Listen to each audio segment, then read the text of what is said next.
Greetings and welcome to another edition of the Ad Astra Kansas Money Talks podcast. I'm Joe Blubaugh, joined by Mark Johnson and Bob Schwartz of Bob Schwartz Financial. They have offices in Victoria and Silver Lake, Kansas, and you can find out more about them at bobschwartzfinancial.com. And once again, give us a thumbs up, subscribe, do all the things. We appreciate that. We're going to take a few minutes to talk about kind of a change that happened recently with an executive order that President Trump recently signed, and has the potential to have some fairly big impacts on 401ks of all things. Mm-hmm. And so we're going to talk a little bit about that. And Mark, maybe give us a couple of minutes to talk about this change that happened with this executive order that President Trump recently signed. Yeah, so this week Morningstar's main article was all about how to have a successful 401k, and it talked about the new executive order, which allows for alternative investments in your 401k. Kind of to like what we've talked about, but takes the guardrails off the 401k, allows for some different types of investments. Think of cryptocurrency, minerals, those type of things can now be held in your 401k. And that's kind of something that hadn't been allowed because of the guidelines that were in place, correct? Right. I think we should all understand that allowing more investment, for instance, I think what it's designed for is somebody's got $2 million in a 401k and they're getting close to retirement and they want to diversify a little bit. Well, maybe they ought to put 3 to 5% of that portfolio into an alternate investment.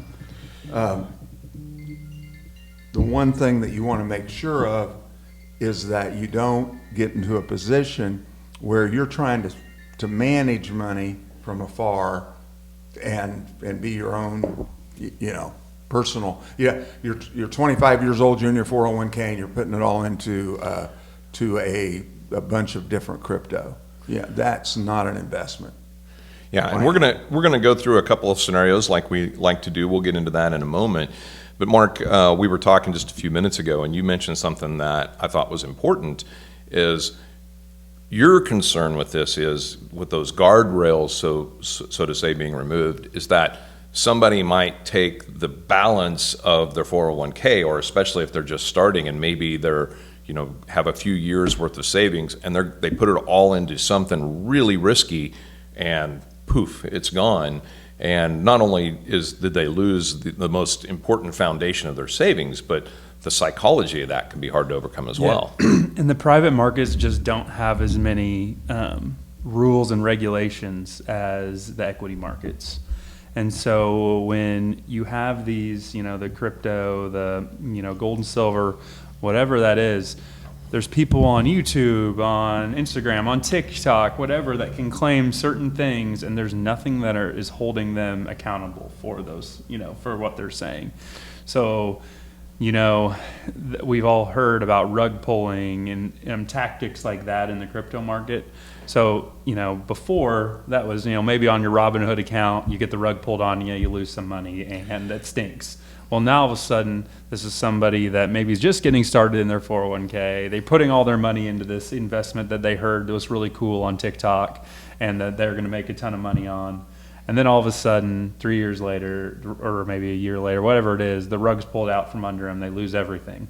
And everything we've talked about, compound interest last week, everything that we've talked about, how saving early over time is going to be your winner, all that is reset over to zero, and you are starting again. Yeah, and if we go back and look at the 401k, going back to its start, it started around 1983. I was about 6 or 7 years into the industry, and the 401k was unleashed on an American public that had 15% of the people in America were in the stock market, roughly, at that time. And we're unleashed with this product that allowed people to put away money through their employer.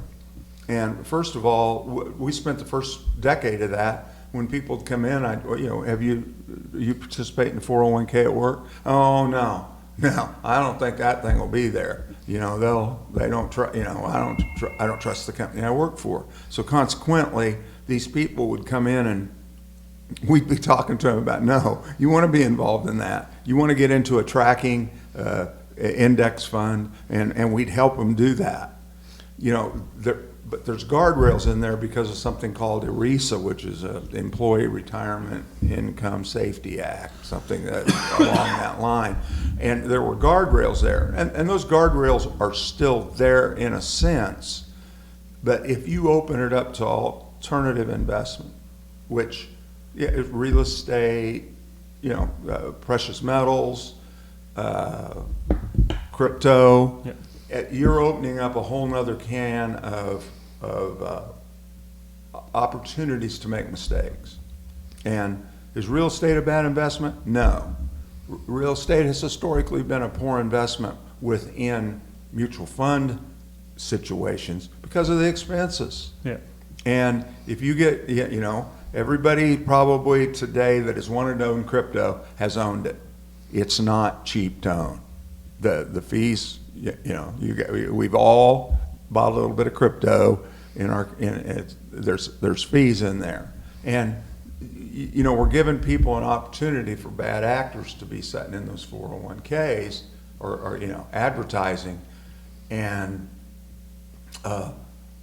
people should probably always have professional help in terms of how they are administering and how they're putting away their money in their 401k. Well said, Bob.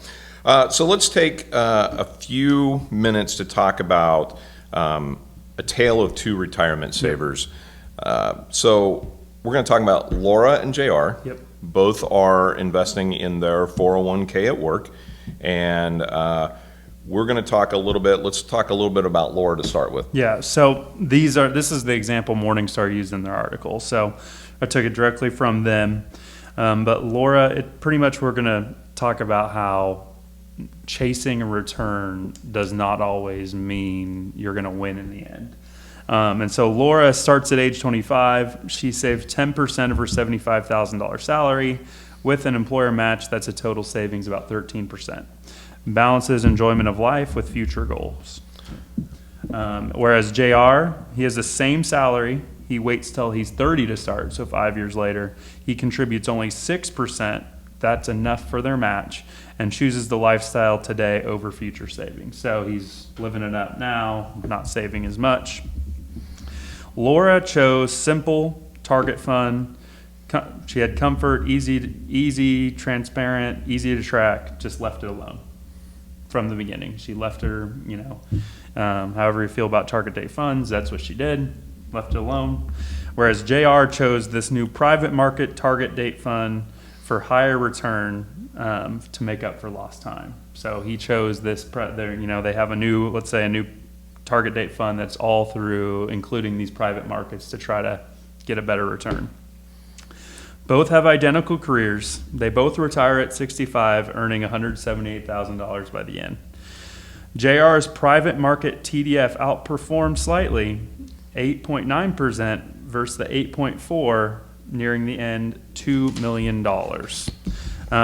Laura had the public-only fund underperform a little bit, but because she started 5 years earlier and saved more, she ends up with over $3 million. So really what the article was trying to show with Laura and JR was that compounding and early savings is going to outweigh chasing those higher returns through the private market. And I think that that's something that's important because, a lot of, I'm assuming, and this is a question for you guys, I'm assuming you see people that come in to talk to you that's like, maybe in their late 30s, early 40s, and are just getting started and feel like, okay, we are behind our peers when it comes to savings, and we need to do, we've got to hit that home run to be able to meet our retirement goals, and that's not necessarily accurate. Well, if that's what they do, they're gambling. Right. You need to start getting used to putting away money. And if somebody walks in 35 or 40, and we've had people start in their 60s, Joe, so, it's never too late. But yes, maybe you should be in a more aggressive, maybe instead of an S&P 500, maybe an S&P growth position along that line. But the key thing is, and what Mark and I fear and there's a lot of things that 401ks need to make them better. That, like having an individual brokerage account within a 401k, I see nothing wrong with that. Yeah. But you need some. You go to meet with your 401k provider, and anybody listening to this that has a 401k at a large corporation, they can get online and they can look at all types of things, and it will talk about just exactly what all three of us are talking about today: slow and steady, get started. Pick funds that meet your risk tolerance so that you don't jump out of them, so that you are over time staying position. But all of a sudden, you're sitting and talking to a 23-year-old that just graduated with a finance degree, great person. They're sitting there talking with you, and what are they telling you to put your money? Where somebody at the home office in Dusseldorf is telling them to put your money. I mean, they don't have any idea yet. And that's no offense to the 23-year-old.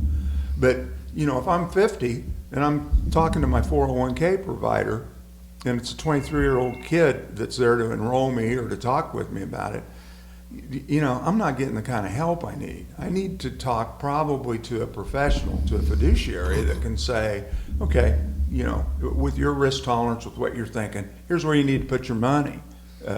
You don't need to be being attacked, and this is what we're going to see in the 401k, and this is what our industry wants. They want the door opened on that, where you're sitting. See, today at 50, you're sitting with the 401k, and you bring it into Mark and I. We're going to sit and talk with you about it, but you can't move that money to us as long as you're working there. The door's going to open on that. That's what this is all about. Because who are some of the biggest lobbyers in the country? Insurance companies and investment companies. So, mark my words, that's what we're getting ready to see. And Mark being on top of this so quick, this type of stuff people need to be aware of. And some of it is yay, but there's going to be a lot of it that people are going after money. Yeah. So, and that is something that I know I've heard you guys say. I don't want to put you on the spot here, but you're willing to sit down with people that'll come in and say, here's where I'm invested in my 401k. Do you have any maybe feedback for me? Yeah, we do that all the time for people. All the time for people's spouses or kids, or even if they just send us an email that, hey, what do you think about this? And they always just, hey, send the list of what you can, and then we kind of create an expense report. Hey, these are what these cost. This is what we recommend. And yeah, we do that all the time. And it's something that I think is for me personally, is a super easy way to build some trust and having a good rapport with people, because, we're not, it's their 401k that's managing that money, and we're not going to make any money from this, but down the road, I hope those people can trust us later if we, do some goodwill for them. Right. Yeah, Right. We, Mark and I do it all the time, and for the last, 30 years we've been doing that. And it's, why do we do it? From our point of view, it's good practice for us to not to practice. I mean, it's good for our practice to help people, because they're going to see, okay, these people didn't have a horse in the race, but they told us which funds were less expensive, which ones might meet our risk tolerance better. And of course, the bottom side to that is we've had a lot of those folks come to us as they've retired. And people really need to understand that throwing darts doesn't work. Yeah. Yep. There's that old adage, slow and steady wins the race. And as we go back to our examples, Mark, one of the things you pointed out was one of the investors started 5 years earlier than the other. And it really, that 5 years of extra compounding is Over $1 million. Powerful. Yes, $1 million. Well, you said it earlier, trying to hit home runs. I do think psychologically that is a huge battle for investors that start a little late. Let's say you're going against the kid out of college that all they've known, they heard their dad tell them, hey, I need to get into my 401k and do it.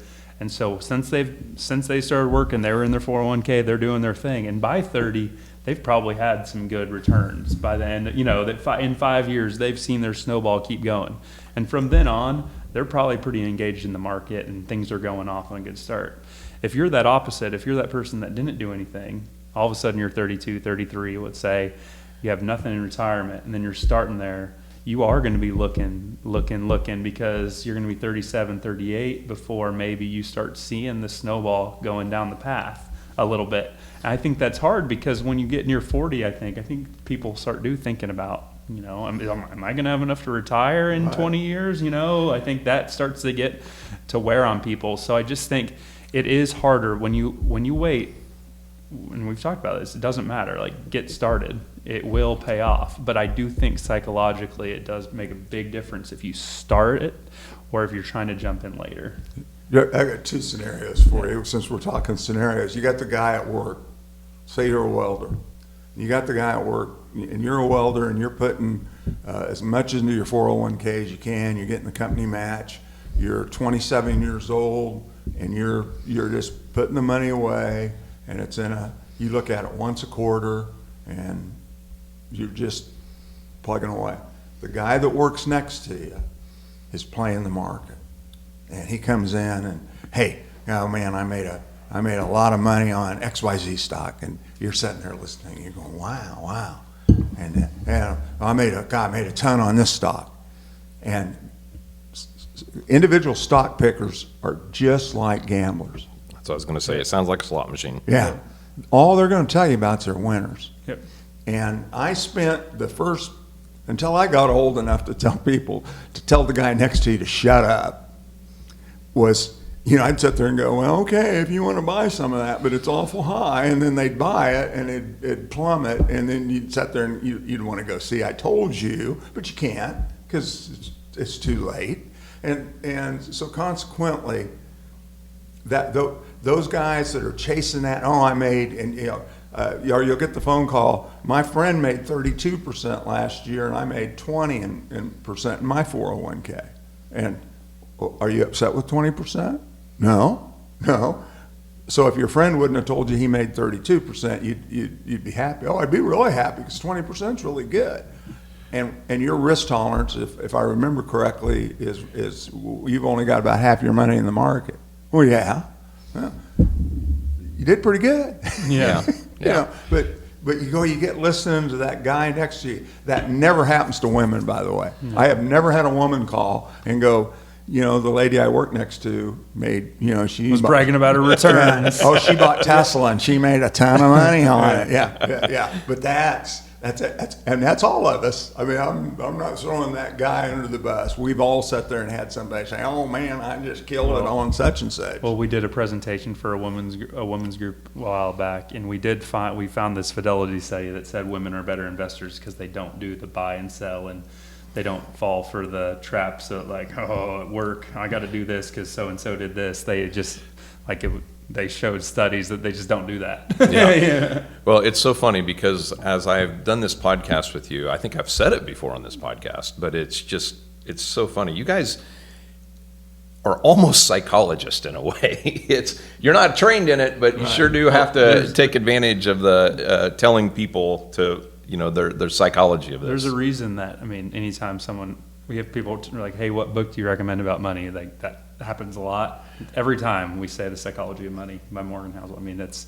It is so much about your psychology, how you look at money, how you look at money for yourself. When you read that book, you kind of understand, you figure out a lot about yourself and how you view things. Everybody's relationship with money is different. Yep. And I think that's probably the most exciting thing that I've had in my career, is nobody's the same. I have never sat with a couple, almost 49 years in. I've never sat and went, well, you're just like Joe and his wife, or Mark and his wife. Nobody's the same. They're like fingerprints. And we're kind of veering off topic a little bit, but I think you bring up an important point. Everybody's different. So when you see that video on TikTok that you get excited about, or you see this, a trend of somewhere about investing, do some research, because it might be a legit thing that's great, but maybe not great for you. And everybody's situation is different, for sure. And how many times, if you do a little research, you find out those people are selling something, or they're paid by someone to do something. Yeah. And all it takes is a couple clicks and a couple little, things. Don't to buy look an at. annuity Yeah. until you talk to us. So I love that one. I love that one. And I think one of the other things that's important for viewers that maybe have not watched some past episodes is, Mark, you're fairly recently new into this industry, but you were a teacher for close to a decade there, and I love the heart of the teacher that you bring to this, because you're always educating. I've seen it before, and it's a great thing that you add to this as well. Appreciate that. Yeah, and I think that one of the biggest things is involving kids in school to be, to have, or involving your kids in talking about money. I feel like that is just such a great, hopefully, trend that continues here in the United States, is involve your kids when it comes to investing, about money, about saving, about your budget. Give them a budget, whatever it is, but get them involved. Well said. Mark does a tremendous job of educating, and with me even. I mean, I've learned a lot from Mark, because Mark is a teacher. There's so many things that people can do, and I think someday, I've always thought I want to talk about that when I'm close to retirement, about the things that I did, that I read about, or my clients did, that I did with my own sons, that kind of the litmus test on it, because now they're all adults, that I just sit and shake my head, that the things that they're so mature on compared to where I was at when I was their age, mature on in terms of their relationship, their psychology with money, and it just amazes me.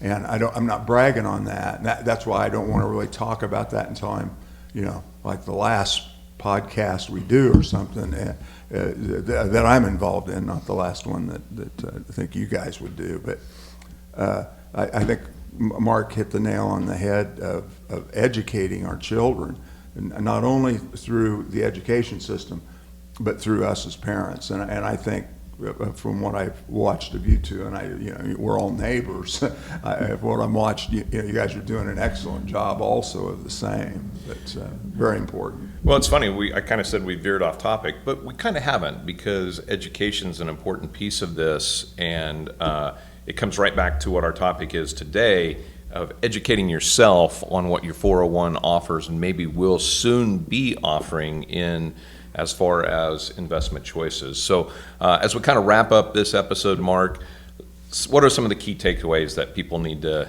keep in mind as they maybe start to see some changing options in their 401ks? Yeah, I would continue the path you're on. If you have a solid investment plan, keep going with it. Don't veer off to the shiny thing that you maybe heard, the alternative investment that you maybe can have now, unless you're trying to maybe diversify a little bit near the end of your career.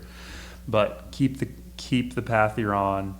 Keep letting compound interest do its job. And yeah, if you have any questions about your 401k, always feel free to reach out to a professional. Yeah, well said. Any last thoughts before we get into the end of our episode here? No, I was ready to go to football. Yeah. No, not really. It's just, if you want to play with something, open up one of those myriad of accounts that you can open and play with a little bit of money. Have fun. And don't play with your 401k. Don't play with your real money. Yep. Good point. Okay, so before we wrap up the episode as a whole, if you watched last week's episode, Bob kind of surprised us with some football picks.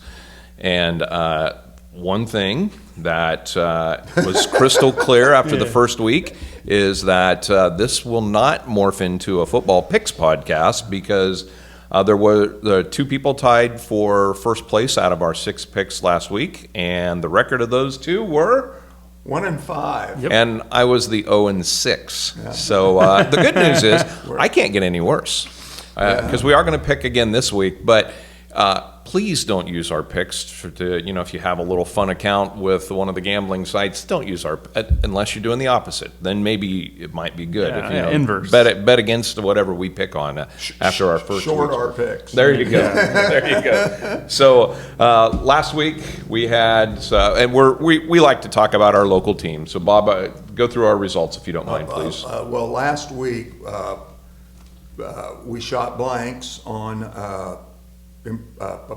Emporia State versus Angelo State. We shot blanks on that. Washburn versus Northwest Missouri State. We all picked the same. We lost. Pitt State, I picked University of Central Oklahoma, and they won, and you two didn't. And KU Missouri, you and I went with KU. Mark didn't because he's a true purple guy. That's right. And so he won there. KSU Army, we all picked KSU, and Chiefs Charger. It was a sad week last week. It was a sad week. I just but wallowed and cried on Sunday. Yeah. That's all I did. Yeah, and needless to say, none of us are quitting our day job. no.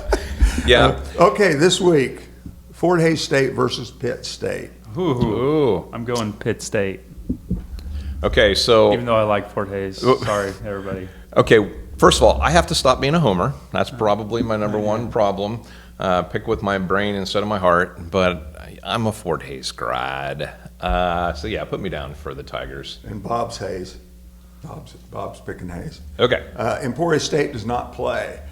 Hey, Going can't with lose the that bye one week. then. I think when we have DNPs that we should get a W. Yeah. Yeah. Washburn versus Colorado School of Mines. Oh gosh. Oh, wow.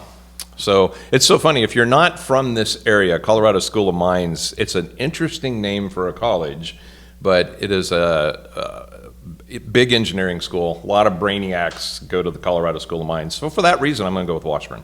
Okay? What's Colorado School of Mines record?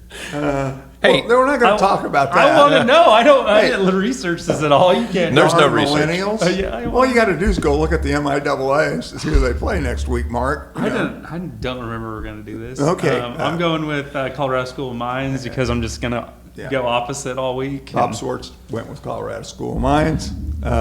KU does not play. That's, Well, they can't lose then. yeah, Arizona, Kansas State. Is that tonight? Oh, is it tonight? I think so. I think it is too. Arizona, Kansas State. I want to see K-State win, even though I'm a KU fan. But, man, they just have not looked good this year. Their one win was against a small school that they should have blown out, and they eked it out in the fourth quarter. I got to go with Arizona on this one. Arizona's down too. Arizona's always down. I know. Well, they had the number one wide receiver in the country last year. Right. They, I'm gonna go. I mean, I'm going with K-State because I have to.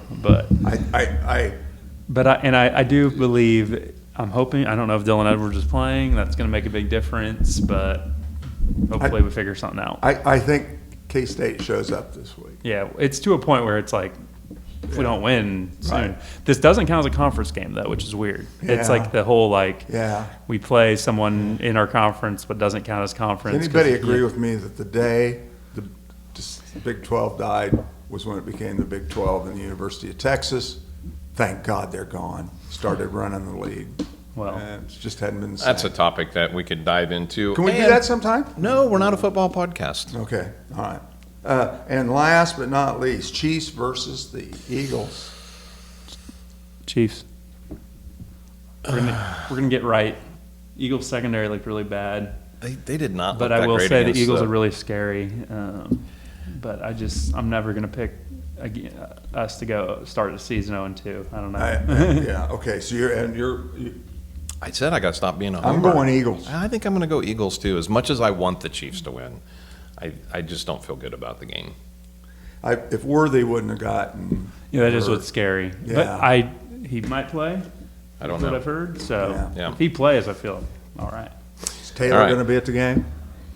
I imagine. Oh, probably. It's home game, isn't Fiance, it? Yeah. fiance Taylor. Yeah, Taylor. So, all right, well, gentlemen, that's our football picks. Everybody, please keep in mind we we don't research this. This is just for fun. Don't take our We picks. research what we talk about, Yeah. Right. money, but we know nothing about football. No, we're just fans. So Right.